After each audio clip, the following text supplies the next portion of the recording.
Ooh. Hi, hey, how you doing? Good, how you doing? Hello, Americans and other friends and subscribers around the world.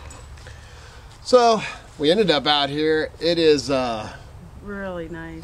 Unbelievably, absolutely amazing out here right now. December 4th. Hard to believe. Man, I hope it sticks around. It's great. Makes me want to go mushroom hunting and fishing. Big change from last December 4th. Yep. So we're gonna do a little morning coffee chat and actually talk first about cause JDK, which I've done videos on it, and he says right in the thing he was just too lazy to look back on them, and I told him, well, I was too lazy to look back on them too. So I thought we'd go over how we got our property and all, you know, just a pretty quick thing. Hey, get out of there. The cat wants to get in the yeah, van. that cat don't go in there. But have hairballs all over I know. So we'll go over real quick about, you know, how we found it and all that stuff. And then we've had one Bill, now he's William, got his butt kicked off YouTube for a little while. But he's back. So, but he's asked a couple of times and had a lot of people ask about sharpening knives. And I wanted to go over just a few use and care tips on any knife. Right. Particularly Because, yeah, and actually even our own daughter, we just had to fix the handle on her paring knife because without thinking she stuck it in the dishwasher, man, and on a wood...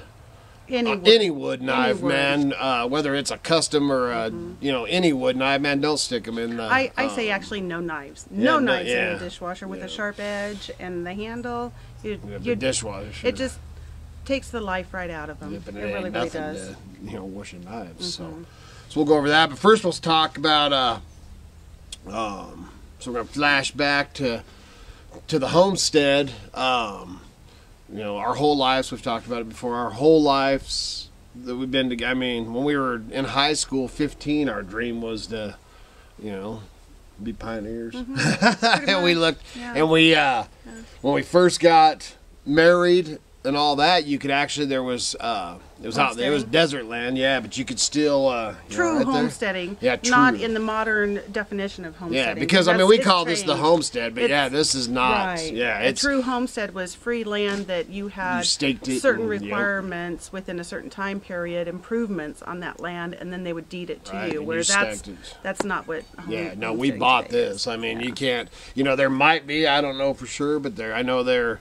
For a while, there was still some homestead. You could homestead up in Alaska or whatever. Yeah, but when we got married, there was still some in Idaho. Yes. But man, it was out in the desert, and it was 10 acres, and you had to go out there. And the first thing you had to do to homestead it was drill a well. Yeah, and back, $10,000 then, which now it would cost you probably, man, 20 or 30,000 to you had to go deep. So anyway, so we'd talked about doing that, and you know, obviously we lived in a motorhome and did that stuff for a while, and all that, and where's your ball? We even looked into all the squatting laws for a while and filing gold claims, you know, and being able to stay on the gold claim, and you know, just all the things that we did in our crazy 20s. So then, but we always had the dream of having, you know, a chunk of land, man, a homestead. And when we lived in the motorhome, we always said in the motorhome days, we always said that living in the motorhome was the closest way, you know, people say live off the land, we say live with the land, but living in the motorhome to us was the closest way to live with the land, you know, other than using gas, you know, and all that stuff, driving down the road. Yeah. But, you know, back, I mean, because we spent all our time in the national forest, man, you know, and 80% of our lives, other than when we would come out and set up at shows and maybe end up on some BLM or, you know, go over to families and hang out, you know, on the side or behind their place or whatever for a week or so. I always love that too, because man, everybody's happy to see you. Hey, what's up, man? You stop, you park, you visit, you stay 4 or 5 days, and hey, man, I'm sick of it here. Let's get out of here. So that was pretty cool. Yeah. But anyway, and especially in the motorhome days, you know, you get a cold or you get sick or the kids or You know, man, you were just tired of finding somewhere, especially in the wintertime, finding somewhere to park. And tired. Man, we had the one time, man, that thing froze up, man. It was solid underneath. Man, I think it was our first winter in the motorhome, man, and everything. And I mean, there was like this much ice completely underneath. Oh, it was a nightmare. Yeah. Had to break it off and stuff to get going. But we always wanted a place to pull into, you know, and that's where the van and that was ours. Ours, to where we could go retreat, basically, you know, a hideaway, just what we have here. Yeah. And, you know, that's where the van, you know, we ended up getting the Homestead. Now we got the van. Now we'll venture out. We call it, basically, it's our, you know, our cabin on wheels. So, how we got it, man, we, you know, always looked and stuff. And, of course, money, you know, is the big thing. And we bought that fancy house, did all that, you know, played the game, man. And how we ended up getting this place. So what did we end up? $2,500 is what we put down. No, it was 5. Did we put down 5? Mm-hmm. 4 or 5? Mm-hmm. Yeah. Anyway, so we ended up saving, you know, and to get $2,500 or $5,000 cash, man, especially when you're raising 3 kids, man, that's difficult. So anyway, we ended up getting the money together, and I can't remember, $3 to $5 grand or whatever we got together, and started searching. And like I said, we started. You know, we were always looking for property, but full on, had some money in hand and ready to buy a chunk of land. And we started right after Christmas in January. Didn't I start doing these videos the same? I think that's when I started doing it, because I did these on the 22nd of December. I think this will be 6 years. This month. 2012. Is it? So, this is 5 years. 5 years. This is 17. Yeah. Well, it'd be going 5 years. 18. She always thinks she's right. But, so anyway, 5, 6, 7, 10, 15, who cares? But anyway, it was a while back. So we started looking in January. You know, and you can look back, like I said, on these videos. I think I chose some of the. Actually, we did, because we did a couple of. Actually, filmed some videos. I put together the first maybe through 100 or 150 in the playlist. So if you go down to our playlist, and it says our story 1 through 10, and then 11 through 19 or 20, and you know, so I put them in little 10 video chunks, so you can. Yeah, and that was back when I was numbering. I wish I had kept numbering easily. Yeah. I should have kept numbering, but. Hey, get out of there. He's looking for that ball. Crazy dog. He's all, I know it's right here, dude. Yeah. But, so anyway, so we started looking then. And we searched, man. And like I say, you can look back on some of them videos. It was a nightmare. Man, and we started off with a real estate agent. And that don't work. Man, not in our price range, you know. On the lights blinking, of course. Yeah. As far as a real estate agent goes, we did use a real estate agent to cover our behinds on the contract side of it, but as far as tracking down the property and going out and looking at it, we did that. Yeah. We did all the footwork. We tried to get him, you know, and her mom's a real estate agent too, so we used her a little bit, used somebody else a little bit, and I mean, her mom obviously went above and beyond a little bit more, but not even finding the kind of stuff. I mean, she can't find the kind of you just don't find this kind of stuff. No, and to ask an agent that, I mean, you're looking in this price range, and their paycheck, what they're going to get, they're not going to be able to drive 100 miles this direction today and 100 miles that direction tomorrow to try and find you what you need. So you have to be willing to get out there and hit the streets. Well, yeah, and when we were, you know, having people try to search for us, man, we didn't have you know, actually we did. I wanted the pine trees, but we didn't have an area whatsoever. No. We started in, and at the time, and I always repeat myself going back on this. Thanks a lot, JDK. But the kids, all the kids, you know, Kevin D didn't have no choice because he was under 18, so he was going with us, but that was the only kid that was going with us for sure. Katie and Tim was planning on coming up a couple of months or within a year after we moved up here, and then Cara, that's how I take care of that. He threw the toy on the shed roof. Oops. But and then Cara, she was with this other Nimrod at the time, so she was going to stay down in the flatlands and stuff like that. Well, man, when we packed up all our stuff and the kids were like, oh man, they're really going, and man, they all ended up coming at the same exact time. But anyway, so we started searching, and how did I get off on that part? I jumped ahead. So we started searching, and man, we went through, hell and high water, man. Like I said, we almost slid off a mountain. We were out there in January and February searching for these, and the real estate agents couldn't help us. For one, there was no money, and for two, we didn't even know really where we wanted to be, other than wanted to be in the pine trees. Mm-hmm. And so we started searching, and because the kids, that's where I was going with that, is because the kids were still planning, especially Cara was still planning on living down in the flatlands. We wanted to stay under 100 miles, mm-hmm. Within, big area, Boise, mm-hmm. stay, pretty close into Boise there. And man, the price range in Idaho City was always where we were going to end up, man. We always, forever, my kids, I practically raised my kids on the outskirts in Boise County and Idaho City area and stuff like that. And in the time period, from then till then, man, the prices it went. I mean, it was insane, man, insane. You could, up there, the price that we paid for the 4 acres here, you would have bought a, little building lot. Yeah, a foot by, so many feet by so many feet lot. Postage. Man, we're like, wow, this ain't working for us. So then we were actually working with my uncle, or for my uncle, with his towing business at the time, and so we're doing that, and then in the evenings we'd look on the internet. And that's how I started looking, and that's how we've ended up finding this place, is I was searching all these property by owner sites, and, man, checking out the local little papers, the little paper here in the county, and all these ones on the outskirts, and I was shooting out farther, like 200 miles from there, and I started finding these properties for cheaper prices. Mm-hmm. And so then we'd jump in on, when we weren't working, we'd jump in the Toyota, man, away we'd go. We ended up in that Toyota, and like I said, it got good fuel mileage, like 35, 40 miles per gallon.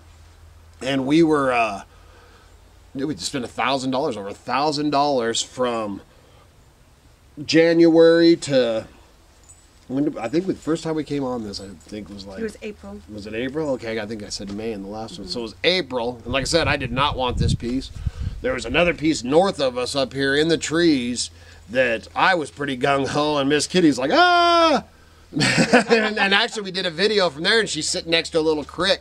Yeah. And when we went back by there in the spring, not only was there, because the river runs right there, man. Mm-hmm. And that's one of the things I liked, but the place was on the highway, so I was thinking, well, we could open up a little store, and all that. But anyway, the whole place turned into the whole backyard turns into creeks, man, and the thing, and they 10 or 12 foot of snow, just crazy. It was all red.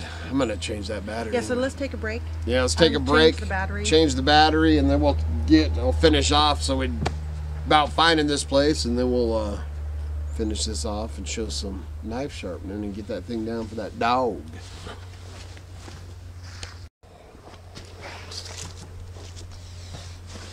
All right, so now we got a fresh battery, so we're good. My dog still ain't got his toy though. So where was I? We started looking for this. Mm-hmm. Started searching farther out. We came on this property, and that was the other thing that, especially, if you ain't got much money and you've saved up for a down payment, not only were we looking for, you like that? Yeah.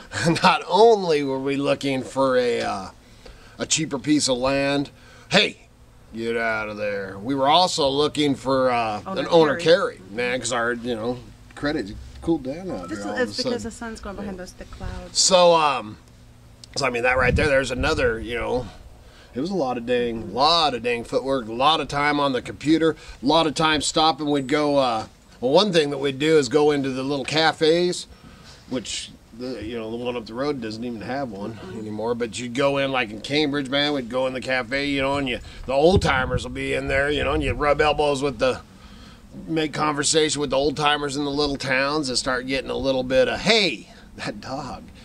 Little conversation with them, and all that, and you can learn a little bit there. A lot of the little towns, they don't, they're like, hey, man, get the heck out of here. But, most... Gives you a good feel. Yeah, but usually, I'm pretty, get along with all the old timers in the little towns pretty good. Yeah. So, I'd get a little info there. You stop in at the little real estate things, and just ask about their listings and stuff. And, and a lot of time they're pretty money hungry, so they'll go above and beyond in the little towns a lot more than they will in the bigger towns and higher dollar stuff. Because, in the little counties, and we live in one of the, the poorer counties. Hey, poorer counties in the state.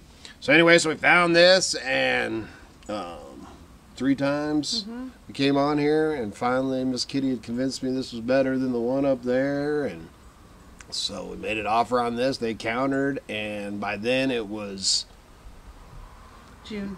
Was it June? Yeah, by then it was June, and we're like, man, if we don't get something secured, man, we're going to end up back down there on the edge of the flatlands for another year. And yeah, and it was like, man, we've got to do it. So ended up accepting that and bought this, signed on this in July, and the fun began. The fun began, yeah, and I ran that old F-250 into the ground, moving up here, and with what we put down on this place and the moving up here, still trying to keep the, the eBay and the reselling and running stuff to the auction and recycling, because recycling was hot then. We were getting good money for recycling, because we were getting $200 a ton, or just under $200 a ton, so we were doing that. Plus moving and packing and, with all my junk. So, man, at the very last load, we actually had to borrow $100 for fuel to get up here the one last time, and we ended up leaving, man. I made a couple of phone calls and told, hey, man, I'm leaving all this. Free game. They helped, man, and they went and had a heyday going through because I left a lot of stuff. A lot of goodies, man, good money's stuff. So from there, here we are. That's how we got it. There, JDK. That was the quick note. Now, now let's talk about knives. Okay. So I'm just going to show the knives that I have out here right now. This is my personal carver. It's a Hillbilly Whittler, and this is one of the first ones I did. That is a carbon. I wanted to show that one so that you could see the color of the blade. steel there. One of the very first knives. So when you buy brand new carbon, it's not this color. It will eventually patina. I don't know what you call that, but that's natural, normal, good. This is our daughter's. We just fixed back up, yeah. And hers is... It's a carbon. That's a carbon, but it just hasn't done the fade yet. And then... And this is the one that she put in the dishwasher. Right, and it dried up, so it's all, man, yeah, it's the all handle dried up. And I should have showed yours more. Let me see yours again.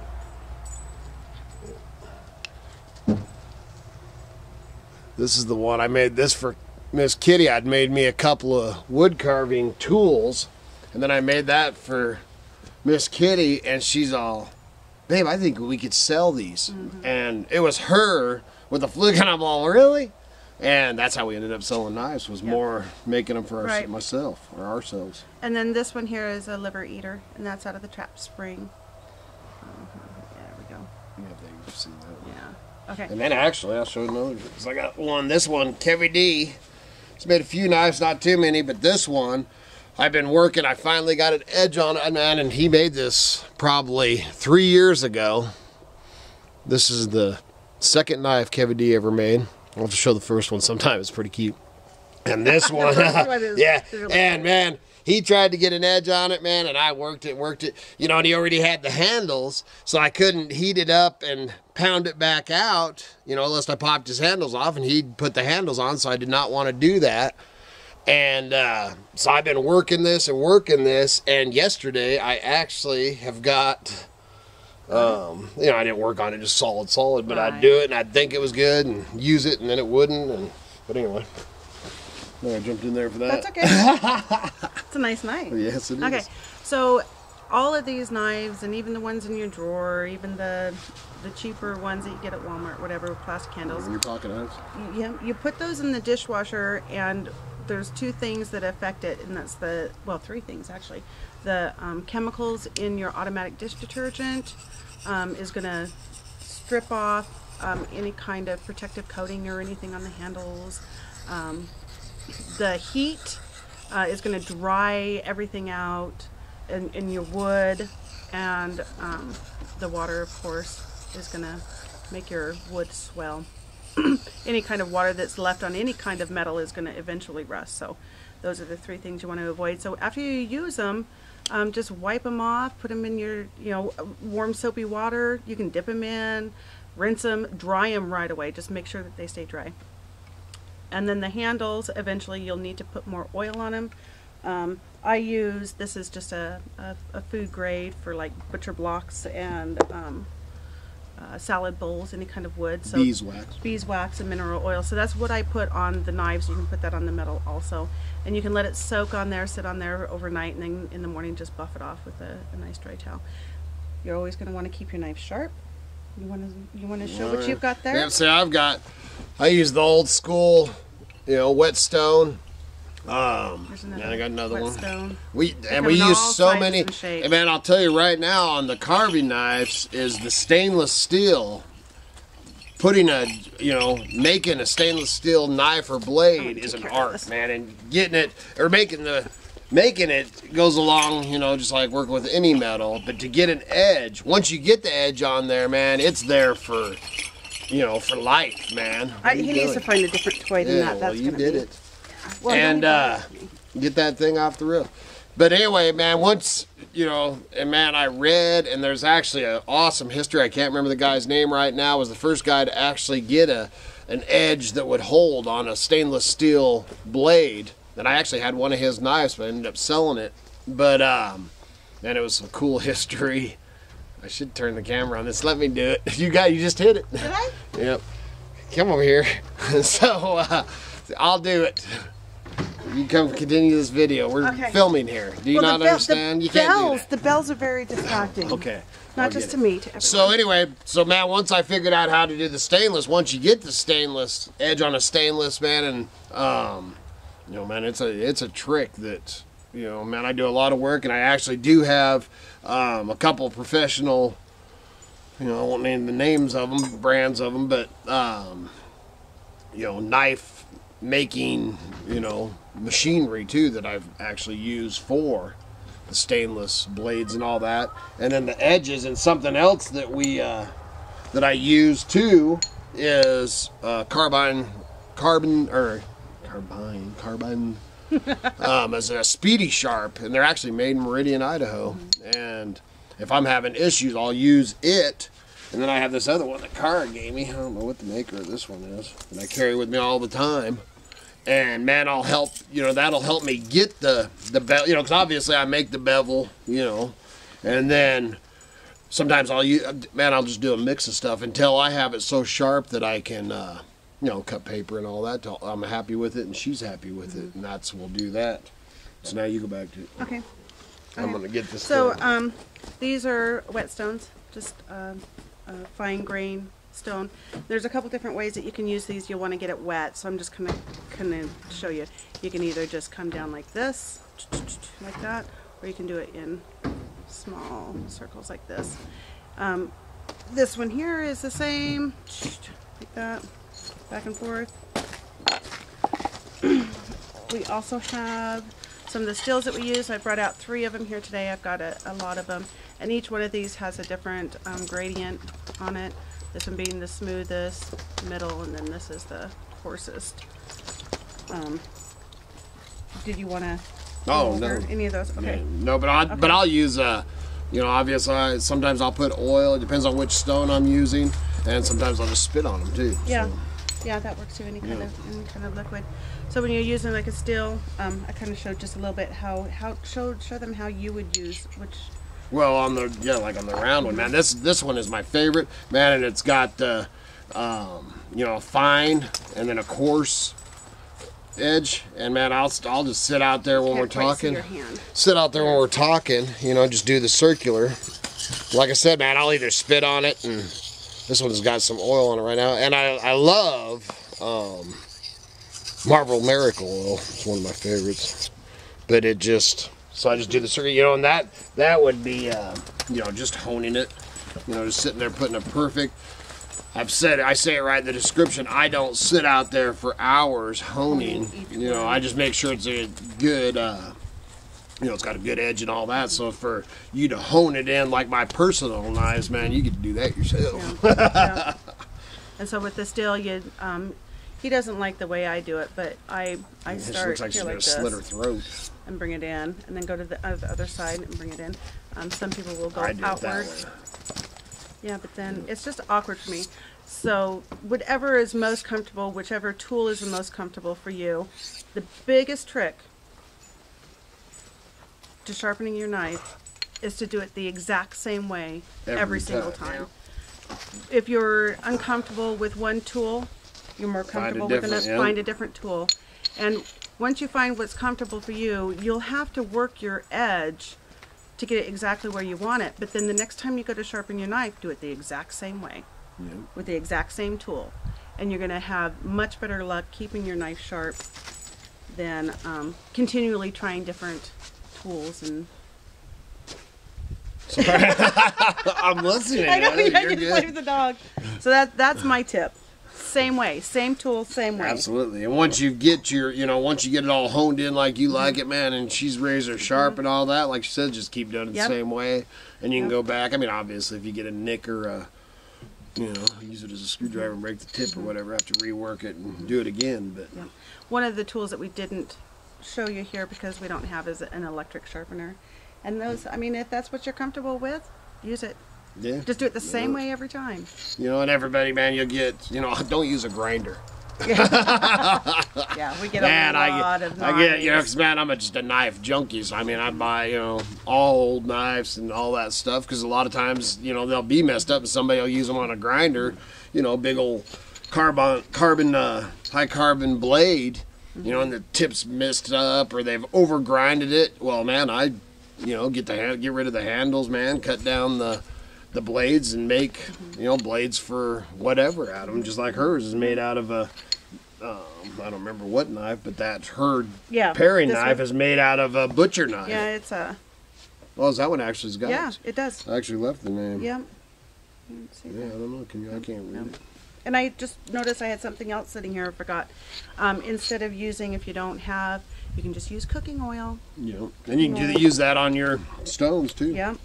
So there's our and your tools. Yep. And that doesn't have to be kitchen knives. On your tools, I mean your tools, any kind of metal steel tools, you keep them oiled. And the sound of it, man. If you use a stone, the sound, I just love it. Reminds me of my grandpa. And just the old timers, I just love it.